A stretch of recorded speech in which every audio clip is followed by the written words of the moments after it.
Buenas tardes, profesor. Buenas tardes, compañeros. El día de hoy vamos a exponer el capítulo 3, el componente humano de la obra La historia de la UNI. Siguiente, por favor.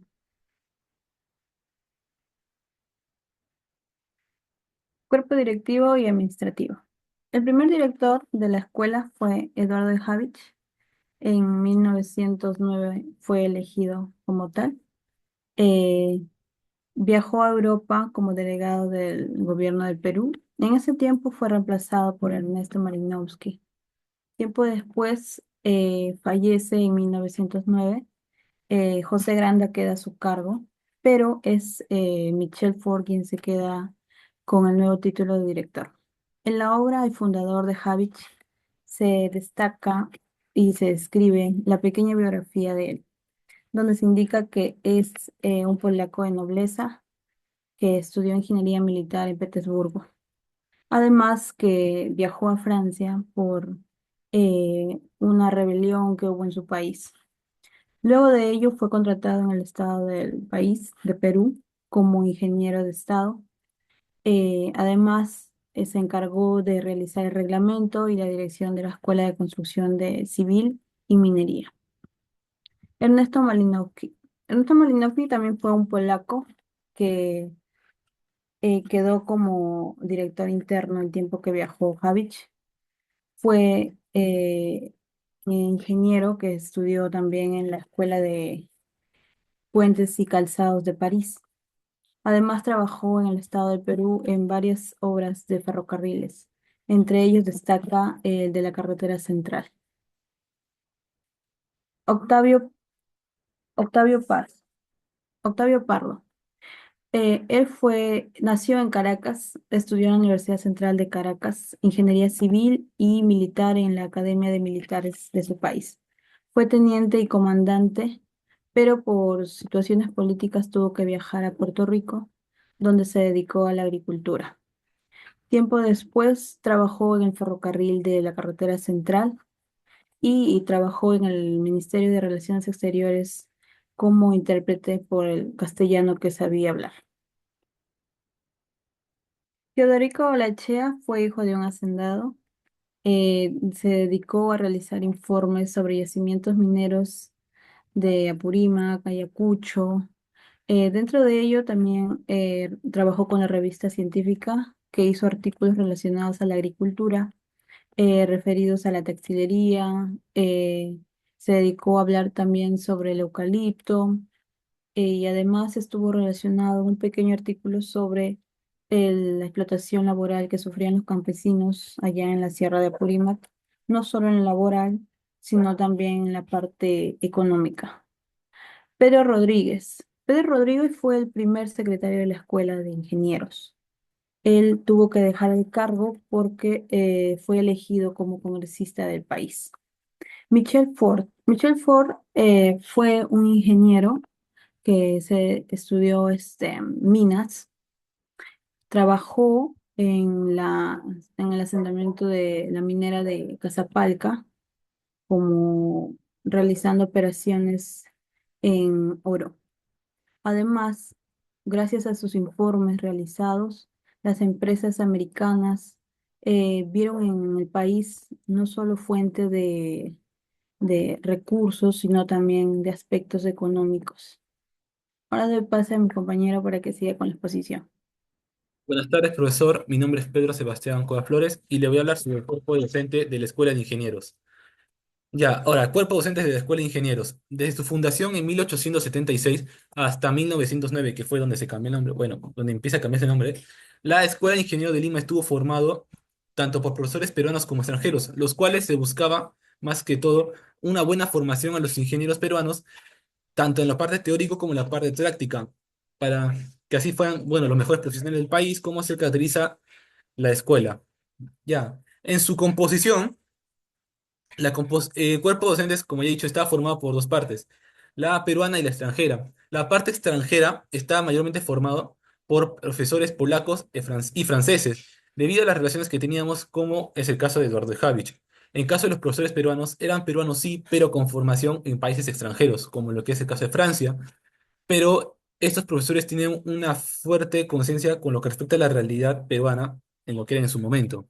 Muchos de estos profesores, aparte de enseñar en la Escuela de Ingenieros, tenían una participación muy activa en lo que es la política peruana, siendo tanto ministros como senadores como miembros de comisiones claves en el país. Ya. Contribuciones significativas. En contribuciones con significativas tenemos a tres representantes, como se puede ver: José Granda, Federico Villarreal y Teodoro Elmore. Bueno, José Granda fue conocido como el padre de las matemáticas en el Perú, fundamentalmente por su formación matemática en los ingenieros. Federico Villarreal, un poco de lo mismo. Él también era un gran matemático, pero también contribuyó a lo que es el avance de la geodesia, uno de los mejores maestros que tuvo la universidad.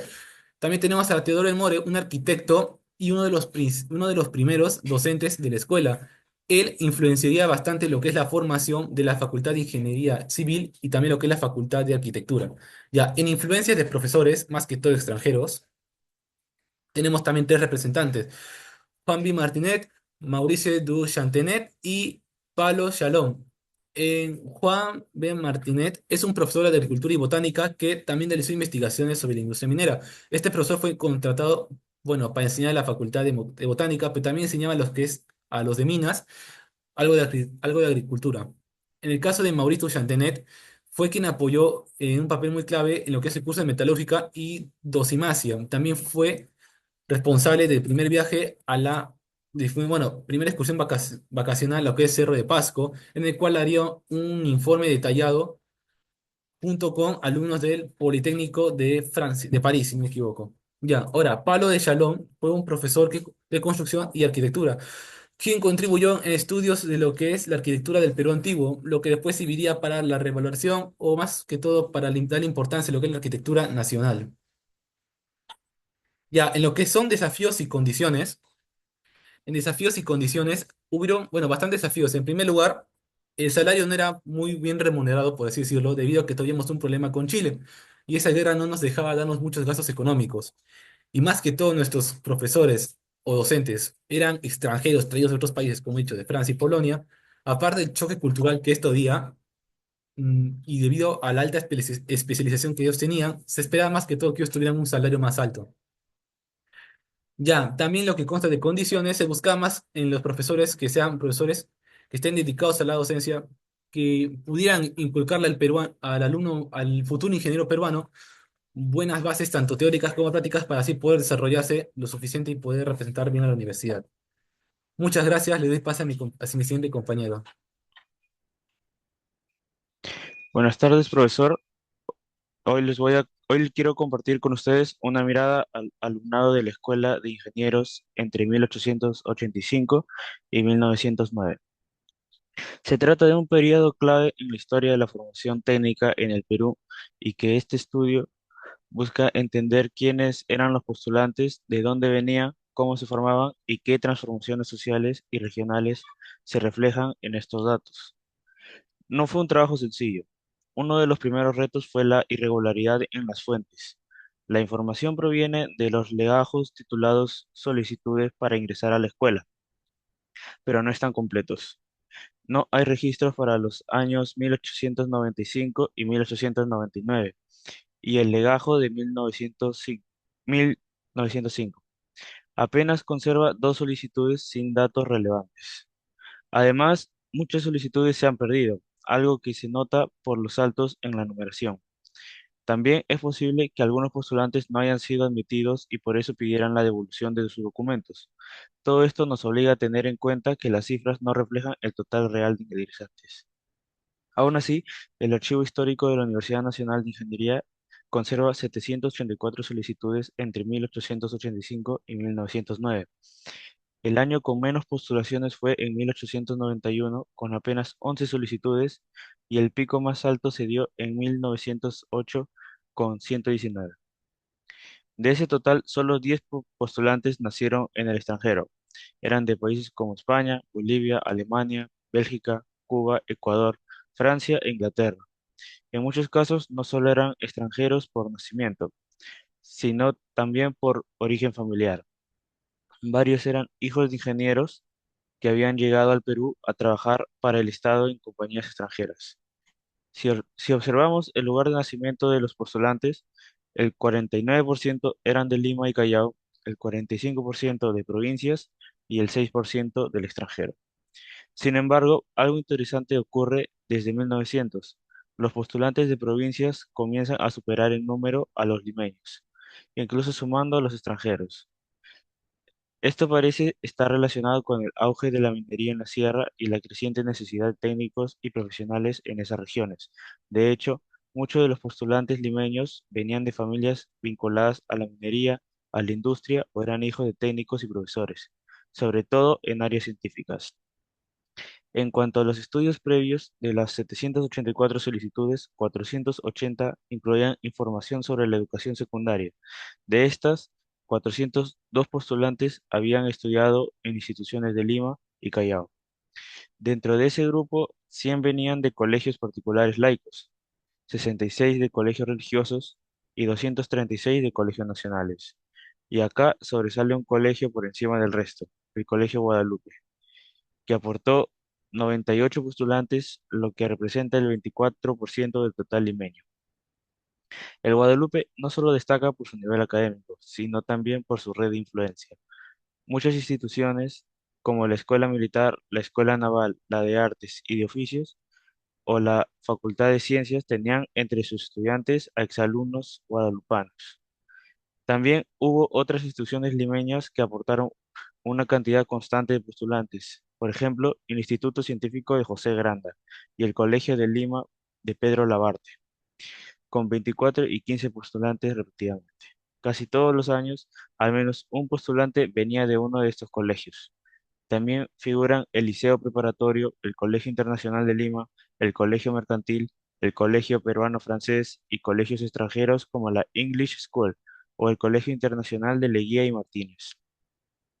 En el caso de los colegios religiosos, los más destacados fueron el Colegio de la Inmaculada, la Recoleta y Santo Tomás de Aquino.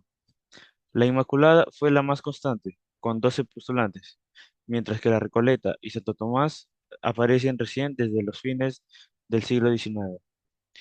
Un fenómeno nuevo que comienza a verse desde 1901 es el de las academias o profesores particulares que preparan a los postulantes.